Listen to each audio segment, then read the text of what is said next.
I never thought I'd be sitting in a lawyer's office at midnight, signing documents to protect myself from my own daughter. But there I was, my hands shaking as I put pen to paper, while Rachel slept peacefully in my guest room, completely unaware that I knew everything. Let me back up. My name is Thomas Bryant, and I'm 67 years old. I live in Vancouver, a city I've called home for over 4 decades. My wife, Patricia, passed away 3 years ago from cancer. Those final months were brutal. We'd been married for 42 years, and watching her fade away piece by piece destroyed something inside me. But I had our daughter, Rachel. She was there at the hospital, holding her mother's hand until the very end. She held mine too. I thought we'd always have each other. After Patricia died, I threw myself into maintaining the house. It was a beautiful craftsman-style home in Kitsilano that we'd bought back in 1985 for what now seems like pocket change. The neighborhood had transformed over the decades, and the property was worth close to $2 million. Patricia and I had paid off the mortgage years ago. It was my sanctuary, filled with memories of raising Rachel, of holiday dinners, of Patricia's laughter echoing through the rooms. I'm a retired civil engineer. I had a good career, built bridges and infrastructure across British Columbia. My pension was solid, and combined with my CPP and investment income, I was comfortable. Not wealthy, but comfortable. I didn't need to worry about money, and I certainly didn't need to be a burden to anyone. Rachel had moved to Toronto after university. She met a man named Derek Holloway at a marketing conference. He was charming, I'll give him that. When they got married 10 years ago, I flew out for the wedding. Derek worked in business development, which seemed to mean a lot of networking events and very little actual business. Rachel had a decent job in pharmaceutical sales, but I always sensed she was the real breadwinner. They had 2 kids. Emma was 8 and Lucas was 6. I adored those grandchildren, even though I only saw them once or twice a year. FaceTime helped, but it wasn't the same as being there in person. Last October, Rachel called me. It was a Tuesday evening, and I was making dinner when my phone rang. "Dad, how are you holding up?" "I'm fine, sweetheart. Just making some pasta." "How are the kids?" There was a pause. "They're good." "Dad, listen. I've been thinking. It's been 3 years since Mom passed, and you're all alone in that big house. Derek and I were talking, and we think it might be time for us to come back to Vancouver." My heart jumped. "Come back? You mean to visit?" "No, Dad, to stay. Derek can work remotely now, and honestly, Toronto is so expensive. We're barely scraping by, and I worry about you. What if you fell? What if something happened? We should be closer." I felt a warmth spread through my chest. My daughter wanted to come home. My grandchildren would be nearby. After 3 years of loneliness, I'd have family around again. "That would be wonderful, Rachel. When are you thinking?" "Well, that's the thing. Our lease is up at the end of November. We were thinking we could stay with you for a bit while we look for a place. Just temporarily. Maybe a few months.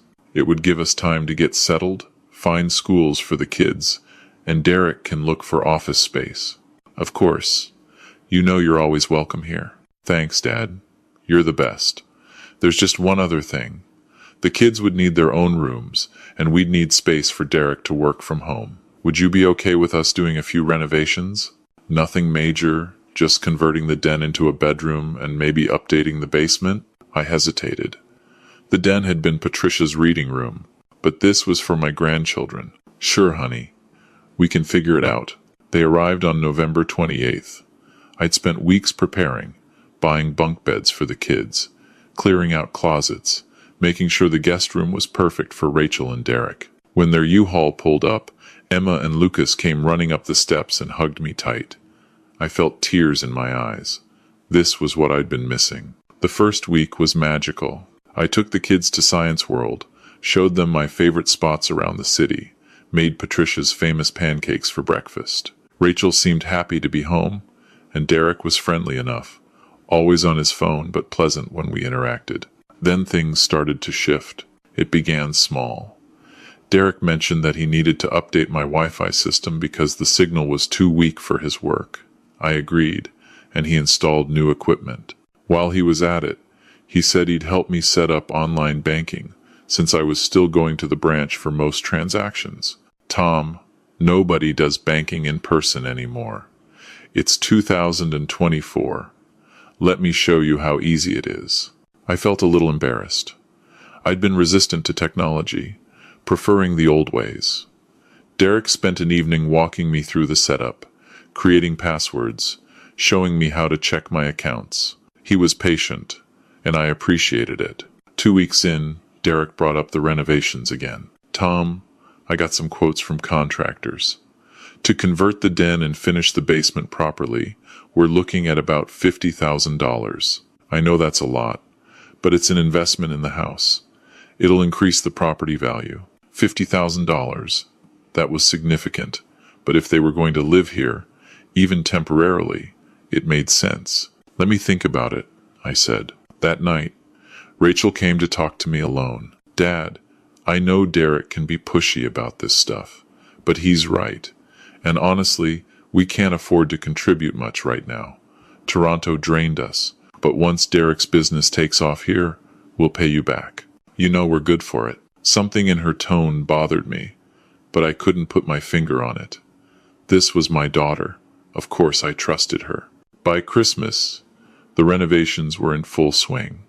I'd transferred the $50,000 from my savings account. Contractors were in and out, dust everywhere, noise from early morning until evening. I mostly stayed in my room or took long walks to escape the chaos. On Christmas Eve, I was looking for some old photo albums to show the kids when I found something strange. There was a folder on the desk in what used to be Patricia's den, now torn apart for the renovation. It had fallen behind a bookshelf. Inside were documents. My documents. Property tax statements I hadn't seen. Investment account summaries I didn't remember receiving. And then I saw a bank statement for my checking account from November, showing a balance much lower than I expected. There were transfers out, large transfers, to accounts I didn't recognize. My hands started shaking. I looked closer. The transfers were labeled Home Improvements and Living Expenses. R. Holloway. Rachel had access to my account. When had I given her that? Then I remembered Derek had set up the online banking. Had he added her name? Could he do that? I sat down hard on the floor, my mind racing. I told myself there had to be an explanation. Maybe I'd forgotten. Maybe I'd authorized it and didn't remember. I was getting older, after all. But deep down, something cold settled in my gut. Over the next few days, I paid closer attention. Derek spent hours on his laptop, but when I asked about his work, his answers were vague. Following up with leads, he'd say. Building the network. Rachel was gone most days, supposedly looking at properties and getting the kids enrolled in school. But she never seemed to have any updates. One evening, I was in my room when I heard them talking in the kitchen. Their voices carried up through the old heating vents. Have you talked to him about the power of attorney yet? That was Derek. Not yet. I need to find the right time. He's still sharp, Derek. It's not like we can just spring it on him. Rachel sounded stressed. Well, you need to do it soon. Once we have POA, we can move forward with the rest of the plan. The house alone is worth $2 million. Even after selling costs, that's a significant amount. My blood ran cold. I know, Rachel said. I just feel bad about it sometimes. He's my dad, and he's had a good life, Rach. He's 67. How much longer is he going to need all this space? We can get him into a nice care facility. Maybe that place in Burnaby your aunt mentioned. He'll be taken care of, and we'll finally have the financial security we need. Think about Emma and Lucas. Think about their future. I couldn't breathe. I grabbed the wall to steady myself. My own daughter was planning to take my house and put me in a home. A facility. Like I was some burden to be managed. I sat in the dark for hours that night, Patricia's absence crushing me more than ever. She would have known what to do. She would have protected me. But she was gone, and I was alone with this betrayal. The next morning, I called my financial advisor, Janet Wu. I'd known Janet for 15 years. She'd helped Patricia and me plan our retirement. Janet, I need to see you. Today, if possible. It's urgent. We met at a coffee shop in Carrisdale, away from the house. Tom, what's going on? You sounded upset on the phone. I showed her the bank statements I'd printed out that morning. I told her about the conversation I'd overheard. Janet's face grew darker as I talked. Tom, this is financial elder abuse. It's more common than people realize, and when it's family members, it's particularly devastating. She pulled out her phone. I'm going to give you the number of an attorney I know. Her name is Sandra Mitchell. She specializes in estate planning and elder law. You need to talk to her immediately. But what if I'm wrong? What if I'm overreacting? Janet looked me straight in the eye. Tom, your daughter was added to your bank account without your clear consent. There are unauthorized transfers of tens of thousands of dollars. You overheard them discussing taking power of attorney and selling your home. You're not overreacting. You're protecting yourself. And you need to act fast. I met Sandra Mitchell the next day. She was in her mid-40s, efficient and direct. She didn't waste time with pleasantries. Mr. Bryant, tell me everything. I did. She took notes, asked clarifying questions, and when I finished, she leaned back in her chair. Here's the situation. Your daughter likely gained access to your accounts when Derek set up online banking. It's surprisingly easy if you're not vigilant about security. The good news is you caught it relatively early. The bad news is they're clearly planning to escalate. A power of attorney would give them legal control over your finances and healthcare decisions. If they're discussing care facilities, they're planning to have you declared incapable. Can they do that? If they can find a doctor who will sign off on it, yes. It happens more often than you'd think, especially if they claim you're showing signs of dementia or cognitive decline. Once you're in a facility, it becomes very difficult to challenge their actions. I felt sick. Sandra continued. We need to move quickly. First, we're going to remove your daughter from your bank accounts and change all your passwords. Second, we're going to create a living trust for your assets. You'll be the trustee, but I'll be the backup. That way, even if they somehow get POA, they can't touch your property or investments. Third, we need documentation of everything, the unauthorized transfers, the overhead conversation, all of it. How long will this take? I can have the trust documents ready by tomorrow evening. We'll need to transfer the property deed into the trust, which requires a notary. I have someone who can meet us after hours. She looked at me seriously. Mr. Bryant, are you prepared for the fallout? When your daughter discovers what you've done, there will be consequences. She may cut off contact. You may not see your grandchildren. I thought about Emma and Lucas. I thought about the life Rachel and I had shared, all the years of being her father. And I thought about Patricia and what she would tell me to do. I have to protect myself, I said, even if it costs me everything. The next 48 hours were a blur. I went to the bank and removed Rachel's access, claiming there had been unauthorized activity on my account. The bank was surprisingly helpful once I mentioned elder financial abuse. They flagged the account and started investigating the transfers. Sandra worked through the night preparing the trust documents. On December 30th, at 11 o'clock at night, I met her and her notary colleague, David Park, at her office downtown. The streets were quiet, holiday lights still twinkling, everyone else preparing for New Year's Eve celebrations. I signed document after document, transferring my house, my investment accounts, everything into the Thomas Bryant Family Trust. I was still the trustee, still had full control, but now there was a legal barrier that Rachel and Derek couldn't breach. At 11:47 p.m., David notarized the final document. My house was no longer in my personal name. It was protected. Mr. Bryant, Sandra said, I want you to know you did the right thing. I've seen too many cases where people wait too long and they lose everything. I drove home in the dark, my mind numb.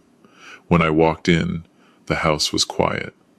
Everyone was asleep. I looked at the renovations Derek had pushed through, the chaos they'd brought into my sanctuary, and I felt nothing but cold resolve. The next morning, New Year's Eve. I got up early and made breakfast. When Rachel came downstairs, I was sitting at the kitchen table with a folder of documents. Dad, you're up early. Is everything okay? Sit down, Rachel. We need to talk. Derek appeared a moment later, coffee in hand. He must have sensed something because his expression became guarded. What's going on, Tom? I opened the folder and pulled out the bank statements. I know about the money you've been taking from my account.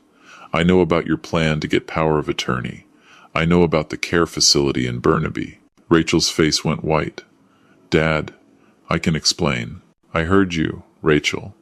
I heard you discussing how much my house is worth. How you'd finally have financial security once you sold it and put me away somewhere. Derek stood up. Now wait just a minute. No, you wait. My voice was steady, calmer than I expected. I've removed Rachel from my bank accounts. I've transferred all my assets into a trust. You can't touch any of it. The house isn't in my name anymore. Even if you somehow got power of attorney, there's nothing for you to take. Rachel started crying. Dad, you don't understand. We're drowning financially. Derek's business hasn't worked out. And I lost my job right before we moved. We have nothing. We thought you'd want to help us. Help you? You were planning to steal my home and warehouse me in a facility. That's not asking for help, Rachel. That's betrayal. Derek's face hardened. You ungrateful old man. We moved across the country to take care of you. We uprooted our entire lives. You moved to take advantage of me. There's a difference. Sandra had advised me on this next part. I pulled out another document. This is a record of all the unauthorized transfers from my account. It totals $73,000. That includes the $50,000 for renovations that I authorized, but you can clearly see another $23,000 that was taken without my permission. I have two options. I can report this to the police as theft and elder abuse, or you can sign this payment plan agreeing to pay me back over the next 5 years, and you leave my house today. Rachel sobbed harder. We don't have that kind of money. Then you'll need to figure it out. You have until 6 p.m. tonight to decide.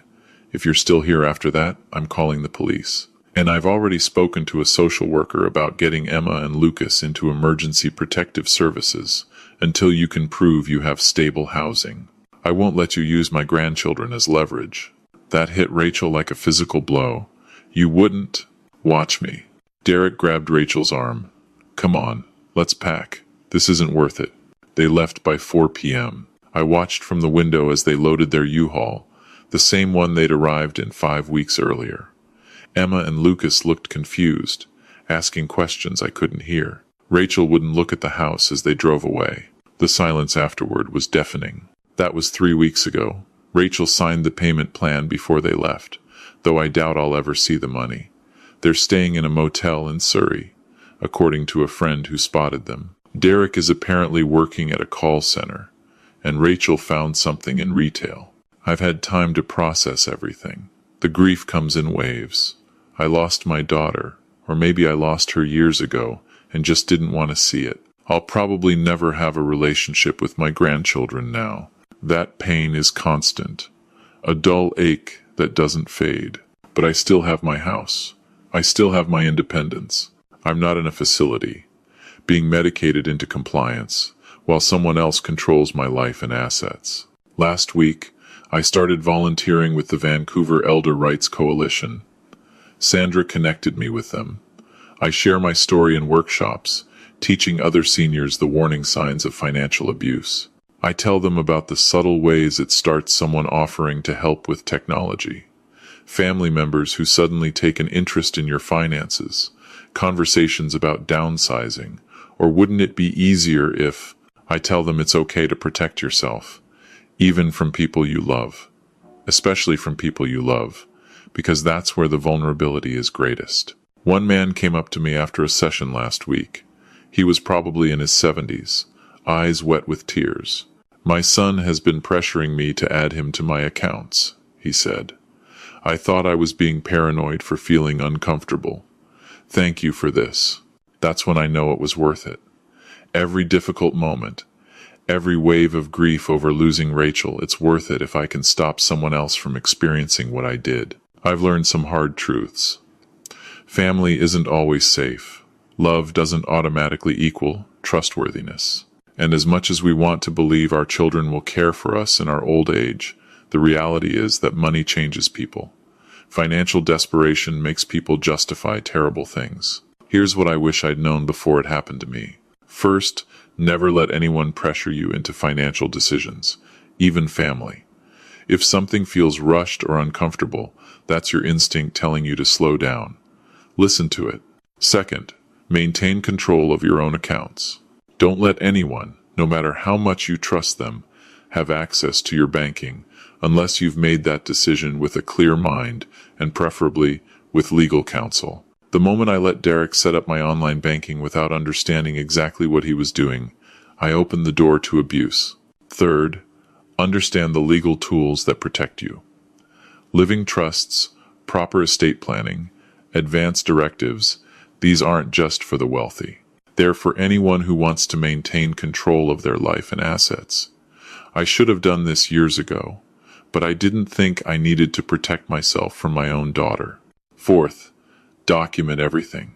I started printing bank statements every month and keeping them in a locked drawer. I make notes of concerning conversations. If someone is manipulating you, you need evidence. Fifth, build a support network outside your family. My financial advisor, Janet, and attorney Sandra saved me because they were objective third parties who could see the situation clearly. If I'd only talked to Rachel about my concerns, she would have talked me out of my suspicions. Finally, know that financial elder abuse is not your fault. I spent days wondering if I'd been too trusting, too naive. The shame was almost worse than the betrayal. But the truth is that abusers count on our trust, our love, and our desire to help family. That's not a weakness. That's being human. I'm still here in my house, surrounded by memories of Patricia, of raising Rachel, of a life well lived.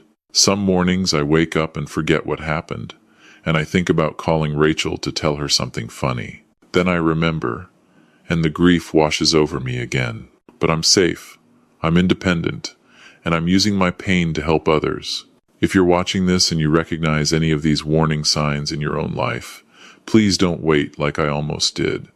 Talk to someone, a financial advisor, an attorney, a social worker. There are resources available. The Canadian Network for the Prevention of Elder Abuse has helplines and support services. Every province has adult protective services. You are not alone. And if you're someone who's been thinking about taking advantage of an elderly family member, I want you to understand something. You're not just stealing money or property. You're stealing their dignity, their security, and their final years of peace. You're destroying the relationship you have with them and the legacy they'll leave behind. And one day, you'll be old too. What you do now sets the precedent for how you'll be treated. I don't know if Rachel will ever try to contact me again. Part of me hopes she will, that she'll apologize, and we can find some way forward. But I'm not holding my breath. Derek has his claws in deep, and desperation is a powerful motivator. My grandchildren will grow up hearing some version of this story. I hope someday, when they're older, they'll seek me out and I can tell them my side. I hope they'll understand that I loved them enough to protect myself so I wouldn't be a burden, and that I loved their mother enough to give her a choice, even when she didn't deserve one. Patricia, wherever you are, I hope I made you proud.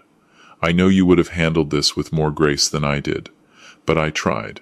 I protected the home we built together, and I'm still standing. That's all any of us can do. Keep standing, keep protecting ourselves, and keep hoping that maybe, somehow, the people we love will find their way back to being the people we thought they were. But in the meantime, I'm okay. And if you're in a situation like mine, you can be okay too. Trust yourself. Protect yourself. And don't let anyone convince you that your safety and security are less important than keeping the peace. You deserve better than that. We all do.